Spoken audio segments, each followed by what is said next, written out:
아멘. 가운데 나오신 우리 모든 성도님들을 환영하고 축복합니다. 오늘 엄청 더웠죠? 네, 엄청 더운데 옛날에는 더우면 어디 갔죠? 은행 갔는데 요즘에는 어디 가는지 아십니까? 교회로 옵니다. 교회가 제일 시원하니까요.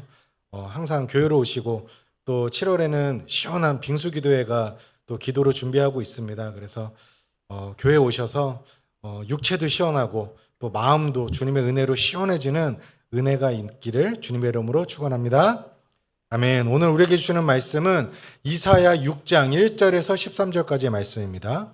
구약성경 이사야 6장 1절에서 13절 말씀입니다. 이사야 6장 1절에서 13절 말씀을 한 절씩 교독하시고 마지막 13절은 합독하시도록 하겠습니다. 우시야 왕이 죽던 해에 내가 본즉 주께서 높이 들린 보좌에 앉으셨는데 그의 옷자락은 성전에 가득하였고 스랍들이 모시고 섰는데 각기 6날개가 있어 그 둘로는 자기의 얼굴을 가리었고 그 둘로는 자기의 발을 가리었고 그 둘로는 날며 서로 불러 이르되 거룩하다 거룩하다 거룩하다 만군의 여호와여 그의 영광이 온 땅에 충만하도다 하더라. 이같이 화답하는 자의 소리로 말미암아 문 지방의 터가 요동하며 성전의 연기가 충만한지라. 그때 내가 말하되 화로다 나여 망하게 되었도다. 나는 입술이 부정한 사람이요 나는 입술이 부정한 백성 중에 거주하면서 만군의 여호와이신 왕을 배웠음이로다 하였더라. 그때에 그 서랍 중에 하나가 부젓가락으로 제단에서 짐을 빠 핀 숯을 손에 가지고 내게로 날아와서 그것을 내 입술에 대며 이르되 보라 이것이 내 입에 닿았으니 내 악이 제하여 졌고 또 내 죄가 사하여 졌느니라 하더라. 내가 또 주의 목소리를 들으니 주께서 이르시되 내가 누구를 보내며 누가 우리를 위하여 갈고 지니 그때에 내가 이르되 내가 여기 있나이다 나를 보내소서 하였더니 여호와께서 이르시되 가서 이 백성에게 이르기를 너희가 듣기는 들어도 깨닫지 못할 것이요 보기는 보아도 알지 못하리라 하여 이 백성의 마음을 둔하게 하며 그들의 귀가 막히고 그들의 눈이 감기게 하라. 염려하건대 그들이 눈으로 보고 귀로 듣고 마음으로 깨닫고 다시 돌아와 고침을 받을까 하노라 하시기로. 내가 이르되 주여 어느 때까지이까 하였더니 주께서 대답하시되 성읍들은 황폐하여 주민이 없으며 가옥들에는 사람이 없고 이 토지는 황폐하게 되며 여호와께서 사람들을 멀리 옮기셔서 이 땅 가운데에 황폐한 곳이 많을 때까지 합독하시겠습니다. 그 중에 10분의 1이 아직 남아 있을지라도 이것도 황폐하게 될 것이나 밤나무와 상수리 나무가 배임을 당하여도 그 그루터기는 남아 있는 것 같이 거룩한 씨가 이 땅의 그루터기니라 하시더라. 아멘. 오늘은 거룩한 하나님의 부르심이란 제목으로 함께 말씀을 나누고자 합니다. 이번 주와 다음 주는요, 그리스도 중심 성경 읽기가 어느 본문이죠? 네, 이사야입니다. 오늘 읽은 이사야입니다. 이사야서는요, 히브리 성경의 주요 예언서 중에 하나인데요, 분량이 굉장히 방대합니다. 그래서 대선지서로 불리고요. 이사야란 이름의 뜻은 여호와는 구원이시다라는 의미를 갖고 있습니다. 이는 이사야 전체의 주제이기도 하고 구약 예언서의 전체의 주제이기도 합니다. 이사야서는요, 크게 두 부분으로 나뉠 수가 있습니다. 1장에서 39장은 심판과 비난의 메시지, 아수르 시대의 배경을 담고 있는데 핵심 주제는 이스라엘과 열방에 대한 심판과 비난의 메시지로 가득 찹니다. 이번 주 읽는 내용이 바로 이 내용이에요. 두 번째 40장에서 66장까지는 위로와 구원, 회복의 메시지를 담고 있는데 이때에는 바벨론 시대를 배경으로 이야기가 진행됩니다. 이 후반부의 핵심 주제는 위로하라 내 백성을 위로하라 라고 시작해서 용서와 구원, 이스라엘의 회복을 이야기하고 있습니다. 바벨론 포로 생활과 미래의 구원과 해방, 그리고 예루살렘을 중심으로 한 왕국의 건설, 그리고 새하늘과 새 땅의 종말적 미래를 예언하는 내용들이 담겨져 있습니다. 오늘은 앞부분에서 중심이 되는 이 6장을 갖고 은혜를 나누고자 하는데요. 유명한 명언 중에 위기는 기회다라는 그 명언을 한 번씩은 다 들어보셨을 것 같습니다. 위기라는 그 단어를 한자로 보면은요, 지금 앞에 띄어져 있는데요. 위태할 위와 틀 기자가 합쳐져 있는 겁니다. 즉 위기는 항상 기회와 함께 온다라는 의미를 담고 있어요. 위기란 단어 자체가 위험이라는 말과 기회란 말의 합성을 하는 뜻인 거죠. 오늘 본문에 나오는 유다 그리고 이사야에게 그 한 나라와 개인의 한 사람이 그 위기 가운데에 처해 있는데 그 처해 있는 상황 가운데에서 하나님께서 이사야에게 주신 소망과 소명이 무엇인지를 오늘 함께 살펴보며 은혜를 나누고자 합니다. 1절 상반부에 보면은요, 이렇게 이야기합니다. 우시야 왕이 죽던 해에. 첫 번째 위기는요, 유다의 위기였어요. 유다의 국가적 위기라는 것이죠. 그 중심에 우시야 왕이 있었습니다. 우시야 왕이 죽었던 해에. 유다를 다스리던 왕이 바로 우시야 왕이었는데요. 그 왕이 죽은 것입니다. 우시야 왕이 다스리던 유다는요, 정치, 경제, 군사적인 모든 분야에서 흥왕을 하게 만들었고 유다의 태평성대를 이룬 위대한 왕이었습니다. 역대하 26장에 자세히 그 유다 왕 우시야에 대해서 설명을 해주고 있는데요. 그는 16세 어린 나이에 왕위에 올랐고 52년간 굉장히 오랜 기간 동안 통치하며 국가에 엄청난 경제 부흥을 안겨준 사실 정치인으로서는 매우 훌륭한 왕이었습니다. 건축 산업과 풍요로운 국가 재정, 주변 국가와의 외교와 모든 전쟁에서도요 승리를 했던 왕이었어요. 그리고 원수 암몬으로부터는 조공까지 받았습니다. 유다 입장에서는 더할 나위 없는 최고의 왕이었던 것입니다. 그래서 역대하 26장 4절과 5절에 보면 우시야가 그의 아버지 아마샤의 모든 행위대로 여호와 보시기에 정직을 행하며 하나님의 묵시를 밝히 하는 스가랴가 사는 날에 하나님을 찾았고 그가 여호와를 찾는 날 동안에는 하나님이 형통하게 하셨더라라고 이야기합니다. 그뿐 아니라요. 우시야 왕은 신앙적으로도 굉장히 훌륭한 왕이었어요. 근데 중요한 거는 그 초반에 좋았다라는 겁니다. 이 모든 유다의 번영이 정말 우시야의 능력으로 모두 다 이루어진 걸까요? 사실 본질적인 그 흥왕의 이유는요, 하나님께서 우시야 왕과 유다를 도와주셨다라는 겁니다. 축복해 주셨기 때문이에요.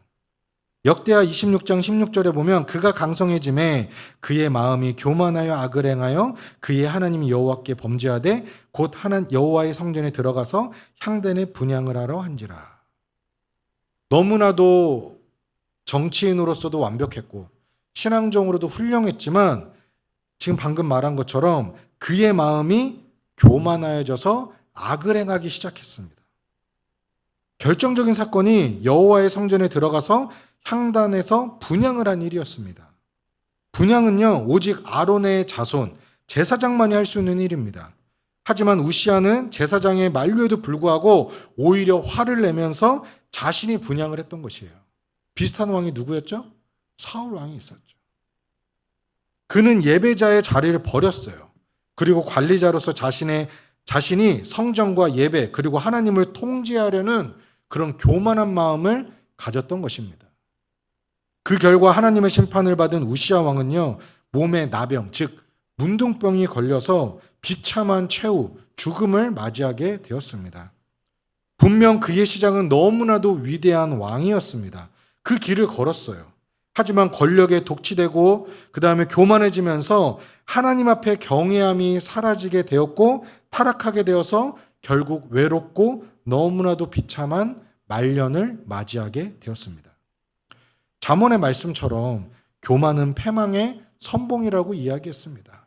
방금 이야기했던 것처럼요, 사울 왕도 처음에는 하나님이 택하신 기름 부음 받은 자였어요.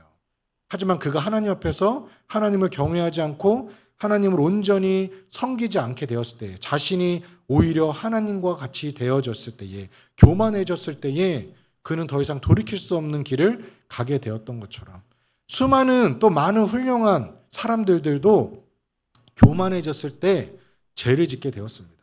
다윗도 교만했을 때 아무리 훌륭한 왕일지라도 하나님 앞에 죄를 범했습니다. 오히려 하나님 없는 성공과 번영은요, 진짜 위기를 넘어 위험한 상황인 것을 우리는 인지해야 돼요. 가끔 이야기하다 보면 목사님 저 요즘에 너무 평안해요. 좋아요. 정말 평안해서 좋을 수도 있지만요. 그 평안 가운데 내가 지금 하나님과 교제가 없는데 평안하다. 그거는 평안이 아니라 위기일 수 있다는 거예요. 비록 내가 지금 어렵고 힘들지라도 내가 하나님과 긴밀한 관계를 유지하고 있다면 오히려 그것은 진정한 평안과 회복을 얻을 수 있는 은혜의 시간이 될 수 있다는 것을 우리는 기억해야 합니다.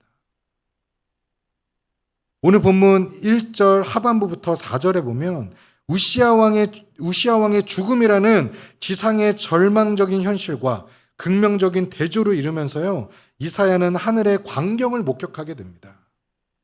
이 땅의 보좌는 죽어 없어졌어요. 우시아 왕은 사라졌어요. 더 이상 살아올 수 없는 그냥 공백이 생겨버린 것이죠. 하지만 하늘의 보좌는 여전히 건재했습니다. 그리고 그것을 보았어요. 하나님은 여전히 높이 들린 보좌에 앉아 온 우주를 통치하고 계셨다라는 겁니다. 이사야는 하나님의 주권전 통치를 보았습니다. 이 땅의 왕은 죽었지만 하늘의 왕은 여전히 보좌에 앉아 모든 것을 다스리고 계셨고, 이 세상의 역사는 인간 권력, 가진 지도자들의 손에 달린 것이 아니라 오직 하나님의 주권적 통치 아래 있음을 선포하였습니다. 또 이사야는 하나님의 절대적인 거룩하심을 보게 되었어요. 6날개를 가진 천사들인 스랍들이 하나님을 모시고 서서 그분의 얼굴과 발을 가린 채 외칩니다. 거룩하다, 거룩하다, 거룩하다. 만군의 여호와여, 그의 영광이 온 땅에 충만하도다. 방금 읽었던 이 거룩하다, 거룩하다 3중 반복은요, 하나님의 거룩하심이 그분의 본질적 속성이고 그 순결함과 영광이 완전하고 절대적인 것을 강조하기 위함이었어요. 우리 하나님은 완전하신 분이십니다. 흠이 없으신 분이세요. 피조물인 천사들조차도 감히 그 영광을 정면에서 마주하지 못할 만큼 압도적인 거룩함이었다라는 겁니다.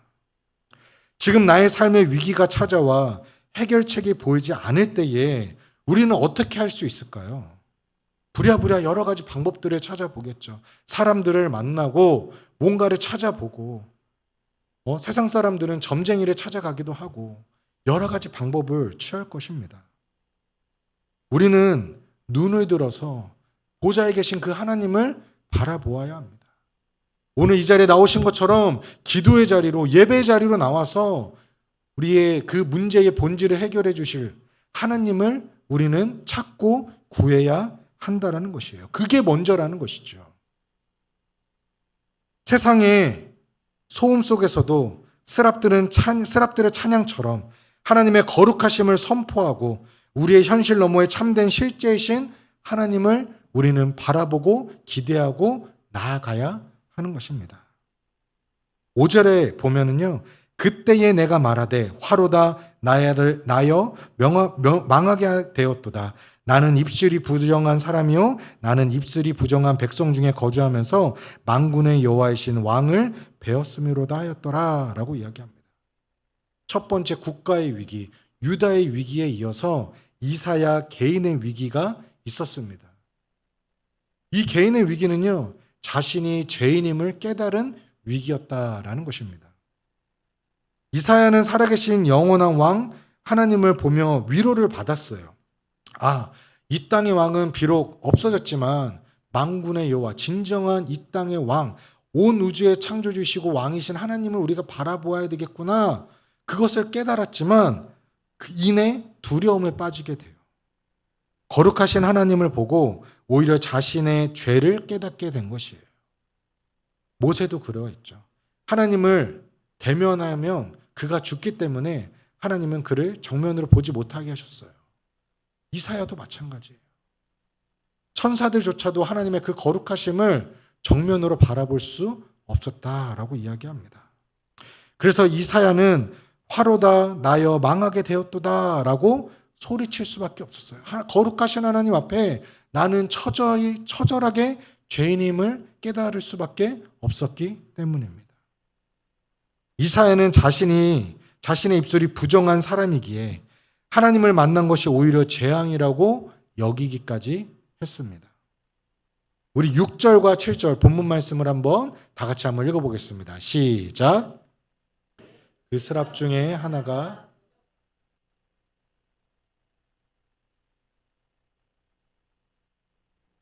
그것을 내 입술에 대며 이르되 보라 이것이 내 입에 닿았으니 내 악이 제하여졌고 내 죄가 사해졌느니라 하더라. 아멘. 바로 그때 스랍 하나가 단에서 취한 숯불 하나를 가져다가 이사야의 입술에 대어주었습니다. 이사야의 죄가 사해졌다고 또 선포하였어요. 여기서 아까 2절에도 나오고 지금 6절에도 나왔는데요. 스랍들은요, 원어적인 의미로 불타는 자들이라는 뜻입니다. 2절에 이들을 사람처럼 얼굴과 발을 가졌지만 6날개가 있는 영적인 존재들을 이야기해요. 그리고 그들은 왕을 호위하는 수호병이나 시중을 드는 신하처럼 보좌에 계신 하나님을 주변에 있는 존재들이었어요. 천군 천사와 같은 거죠. 이사야는 자신을 입술이 부정한 사람이라고 고백했습니다. 이것은 단순히 그냥 말을 험하게 했다라는 뜻이 아니에요. 성경에서 입술은 마음의 상태를 이야기합니다. 즉 그의 마음과 전 인격이 하나님 앞에서 부정하다는 것을 처절하게 고백하는 것이었어요. 하나님 앞에 나는 처절하게 죄인입니다. 난 하나님을 바라볼 수 없는 그런 존재입니다. 그렇게 이야기하는 것이죠. 사랑하는 성도 여러분, 이것이 바로 하나님을 만난 모든 죄인의 첫 번째 반응이어야 합니다. 우리가 하나님 앞에 너무나도 당당하잖아요. 당당해서는 안 돼요, 사실. 하나님 앞에 우린 처절히 엎드려 설 수밖에 없는 존재라는 것을 먼저 깨달아야 합니다. 오늘날 많은 사람들이 하나님을 굉장히 친근한 친구와 자신의 필요를 채워주는 분으로 생각만 합니다.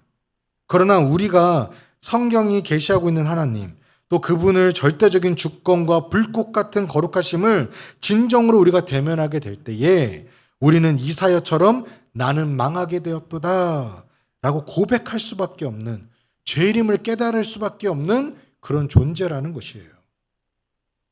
이 자기가 정말 처절하게 낮아지고 파산의 고백이야말로 은혜가 시작되는 출발점이라는 것이에요.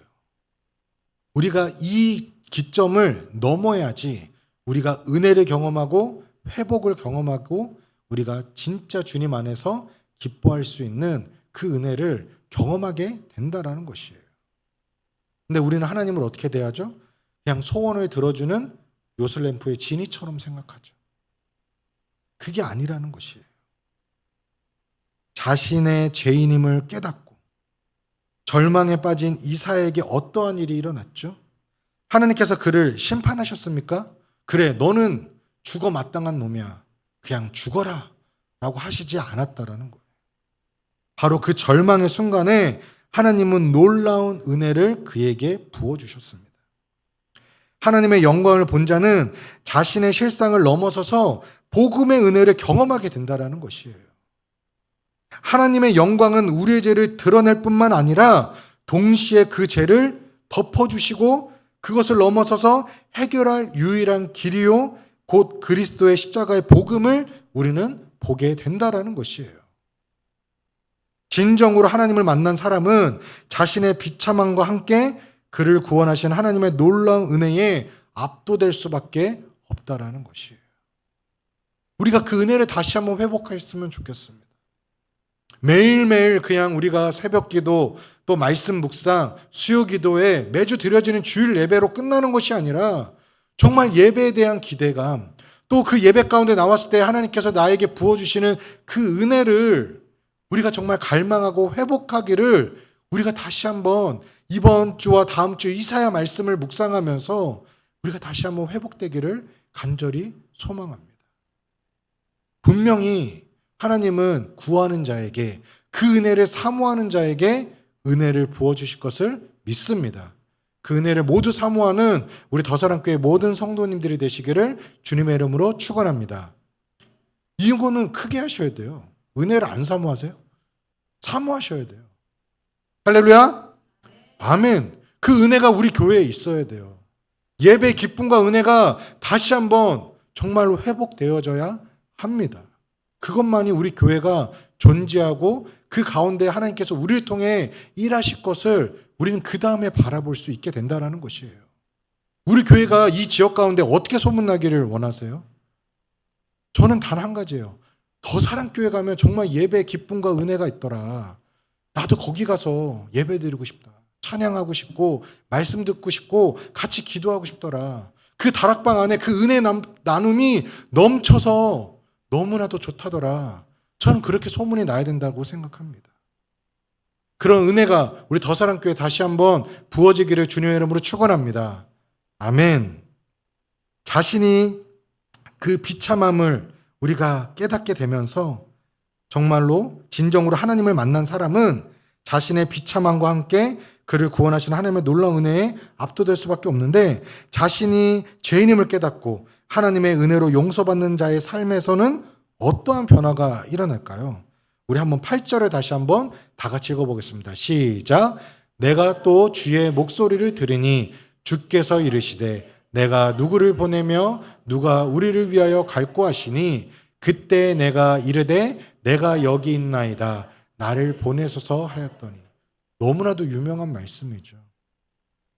하나님의 영광을 본 자는요, 이제 자신을 위한 삶을, 그 자신을 위한만을 위한 삶을 살지 않습니다. 하나님을 위한 사명자의 삶을 살게 됩니다. 우리 더사랑교회가 그렇게 됐으면 좋겠어요. 그 하나님의 그 임재와 은혜를 경험하고 그 가운데 우리만 그냥 잘 먹고 잘 사는 교회가 아니라요, 정말 이 지역 가운데에 그 사역 사명자로 나아갔으면 좋겠어요. 어제 이웃사랑부에서 이 지역의 독고 노인분들을 찾아가서 과일 바구니를 이렇게 전달했는데, 감사하게 시간이 돼서 저희 교육자들이 함께 가서 전달을 해드렸어요. 그래서 저도 이제 가서 인사를 정중하게 하고 과일을 드리면서 저희 더사랑교회에서 이렇게 과일을 준비해서 드렸습니다. 이렇게 드립니다. 건강하십시오. 이렇게 격려를 해드리면서 찾아갔더니 너무 좋아하시더라고요. 또 어떤 분들은 직접 찾아보셨더라고요. 아, 그거 어디 있죠? 그래서 오리역 앞에 바로 있습니다. 그러니까 제가 찾아봤어요. 그러시더라고요. 그분들은 분명 알 거예요. 더사랑교회 진짜 사랑이 넘치는구나. 정말 뭔가를 실천하는구나. 그리고 같이 가셨던 거기 그 행복복지센터에 계신 분들도 뭐 그냥 앞이라서 그렇게 얘기하실 수도 있지만 정말 우리 더사랑교회가 많은 섬김을 하고 있다라고 이야기를 해주시더라고요. 그렇게 정말 소문이 많이 났으면 좋겠습니다. 그때에 정말 많은 분들이 함께 했으면 좋겠어요. 우리가 곳곳에 지역과 우리 교회 안에서 또 우리가 이제 국내 선교도 기도하며 준비 중에 있는데요. 정말 주님 내가 여기 있습니다. 나를 보내주시옵소서. 우리 모두가 그렇게 고백하며 나아가는 우리 더사랑교회가 되기를 간절히 소망합니다. 하나님의 탄식의 소리가 이사야는 그 말씀이 바로 자신을 향한 소리라고 확신을 했어요.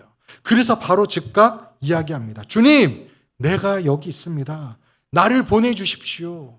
죄인인 자신이 정말 하나님 앞에 참된 구원과 은혜를 경험하고 나서는 자신이 사명자임을 깨닫고 하나님의 그 부르심 앞에 즉각 반응한 것입니다.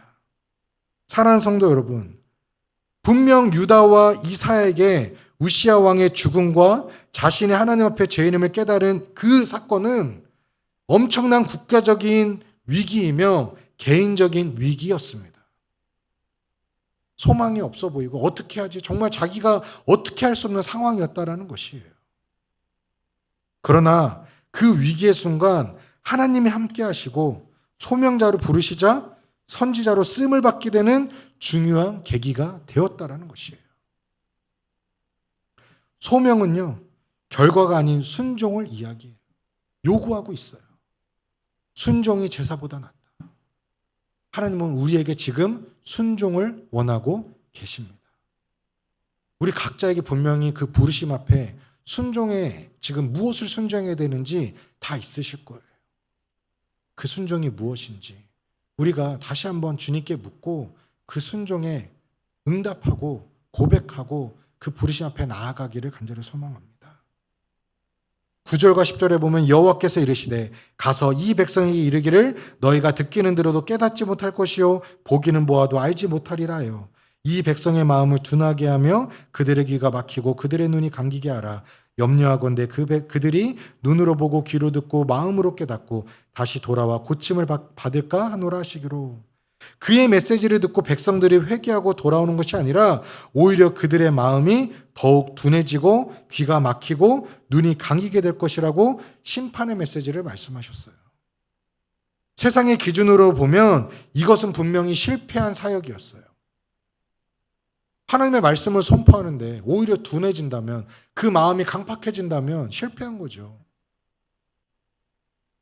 그러나 하나님께서 요구하시는 것은요, 가시적인 성공이 아니라, 결과가 아니라 하나님 말씀에 대한 신실한 순종을 이사야에게, 지금 우리에게 원하고 계신다라는 거예요.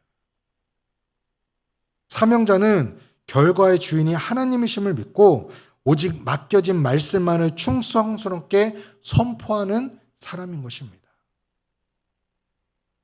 그 결과에, 그 목적에만 우리가 매이는 것이 아니라 하나님의 그 부르심 앞에 순종해야 된다는 것이에요. 소명은 절망 속에서도 하나님 말씀 가운데 소망을 붙드는 것이에요. 우리의 삶에 정말 기쁘고 좋은 일만 가득합니까? 그렇지 않죠. 힘든 일이 가득해요. 우리가 평생 100년을 볼 때에 사실 기쁜 날보다는 힘든 날이 더 많은 것이에요. 건강한 날보다는요, 사실 육체적으로도요, 이제 아픈 날만 남았어요. 그렇죠? 지금도 아프시잖아요. 허리도 아프시고 지금 더워 죽겠고. 그게 우리 인간의 삶이라는 것이에요. 근데 그 가운데 우리가 무엇을 붙들어야 되는 거냐? 하나님의 말씀과 소망을 우리는 붙들어야 된다는 것입니다. 11절에 이사야는 이 끔찍한 심판이 언제까지냐고 물어요. 하나님의 대답은 완전한 황폐함이었습니다. 그러나 그 완전한 절망의 끝에서 하나님은 한 줄기 소망을 약속하셨어요. 그게 바로 13절 하반부에 나오는데요. 밤나무와 상수리나무가 배임을 당하여도 그 구루터기는 남아있는 것 같이 거룩한 씨가 이 땅에 구루터기니라. 모든 것이 사라진 것처럼 보이죠. 지금 우리의 눈에는 그렇게 보입니다. 하나님께서는 당신의 신실한 언약 백성, 남은 자를 구루터기로 남겨두실 것이라고 말씀하세요. 그리고 이 거룩한 씨를 통해서 구원의 역사를 이루어 가실 것이라고 소망의 약속을 우리에게 주셨습니다. 이 구루터기의 약속은요, 궁극적으로는 이새의 줄기에서 나실 누굴까요? 바로 메시아 예수 그리스도십니다. 그 예수 그리스도 통해서 그 구원의 성취를, 그 소망을 이루실 것이라고 이사야서에서 말씀하고 계신다라는 거예요. 지금 이 시대에도 우리에게 동일하게 하나님은 말씀하십니다. 우리의 유일한 소망은 물질도 아니고요, 성공도 아니고 다른 그 어느 것도 아니고 예수 그리스도를 바라보는 것이라는 거예요. 우리의 삶 가운데 진짜 예수 그리스도가 그 삶의 중심 가운데, 마음의 중심 가운데 계십니까? 오늘 시간 다시 한번 묻고 내 마음의 중심에 주님을 나의 삶의 주인으로 초청하고 모시고 다시 한번 나아가기를 주님의 이름으로 축원합니다. 말씀을 마무리하겠습니다.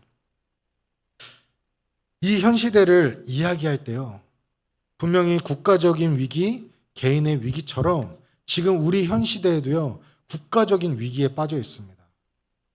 거의 6개월가량 무정부 상태로 거의 있었잖아요.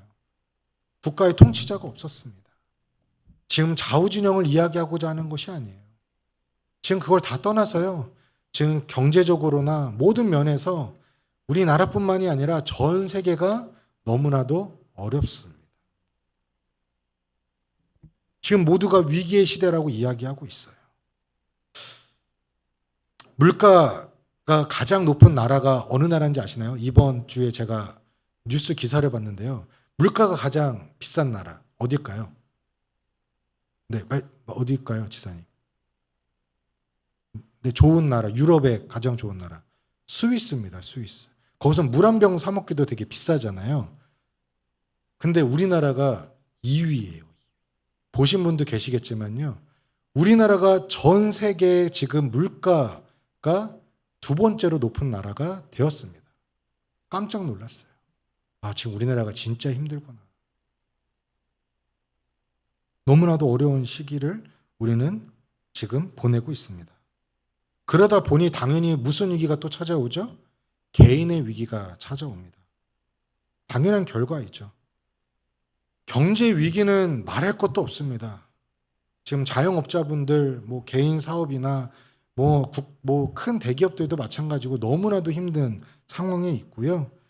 또 그로 인하여서 출산율은 잘 아시는 것처럼 1%대가 이미 이전에 무너졌습니다. 청년 실업 문제는 전혀 해결될 기미가 보이지 않습니다. 그런데 우리는 지금 100세 시대를 살아가고 있죠. 그러면서 또 지금 최근에 나온 뉴스에는 노인 취업 문제도 굉장히 큰 이슈로 지금 떠오르고 있습니다. 이 위기의 시대 가운데 우리는 어떻게 해야 할까요? 위대한 대통령이 나오면 이 모든 것이 다 해결될까요? 분명히 지혜로운 또 정치를 잘하는 우시아 왕과 같은 대통령이 필요하기도 합니다. 하지만 아까도 이야기했지만 그게 본질이 아니라는 거예요. 지금은 이 위기의 시대 가운데 저는 가장 첫 번째는 정말 한국교회와 우리 하나님을 믿는 그리스도인이 다시 한번 하나님 말씀 앞에 바로 서는 것이라고 생각합니다. 그리고 진짜 진리를, 복음을 선포해야 된다고 생각해요. 지금 이 위기의 시대 가운데 우리가 무엇을 붙잡고 우리가 무엇을 바라보며 나아가야 되느냐? 세상 사람들 혼란스러운 가운데 그 어두운 가운데 살고 있을 때에 예수 그리스도가 참 유일한 소망이심을 우리 교회가, 우리 성도들이 전해야 된다는 것이에요. 그게 우리의 사명이라는 것입니다. 각자의 삶 가운데서 모두가 목회자라는 것이 아니라 각자의 삶 가운데서 그것을 전하며 살아가는 그리스도인이 되어야 하는 것입니다. 사랑하는 성도 여러분, 오늘 이 시대 가운데 우리 모두를 사명자로 부르셨습니다. 그리고 그 부르심 가운데 우리는 이사야와 같이 즉각 응답하고 순종해야 합니다. 한번 저를 따라해 주시겠습니까? 주님, 내가 여기 있나이다. 나를 보내소서. 우리 마음의 손을 얹고 다시 한번 할까요? 주님, 내가 여기 있나이다. 가기 싫으시죠? 지금 목소리가 작아지는데. 크게 다시 한번. 주님, 내가 여기 있나이다. 나를 보내소서. 여러분, 겁먹지 마십시오. 대단한 일이 아니에요. 지금 당장 신학교 가라고 하나님 말씀하지 않으세요. 그건 제가 할게요. 걱정하지 마세요. 가정에서 자녀들에게, 남편에게, 아내에게, 또 우리의 삶의 그 자리에서 정말 작은 것 하나라도 정말 복음을 전하고 하나님의 말씀을 전하고 작은 거 하나부터 실천하면 됩니다. 지금 정말 가장 안타까우면요, 세상을 물들여야 할, 복음으로 물들여야 할 교회가 세상에 물들여 버렸어요. 어두운 세상 가운데 빛을 전해야 되는데 교회까지 어두워지고 있어요. 세상에 많은 사람들 중에 그리스도인이 중간중간 서 있어야 되는데 누가 그리스도인인지 모르는 시대가 되어버렸습니다. 위기의 시대가 분명합니다. 하지만 그 가운데 우리의 소망 되신 예수 그리스도께서 우리에게 지금 소명자로, 사명자로 우리를 부르고 계십니다. 나의 순종을 통하여서 하나님의 일을 이루실 하나님을 기대하고, 또 우리 더사랑교회의 순종을 통하여서 하나님의 일을 이루어 가실 것을 기대하며 나아가는 우리 더사랑교회와 우리 모든 성도님들이 되시기를 주님의 이름으로 축원합니다.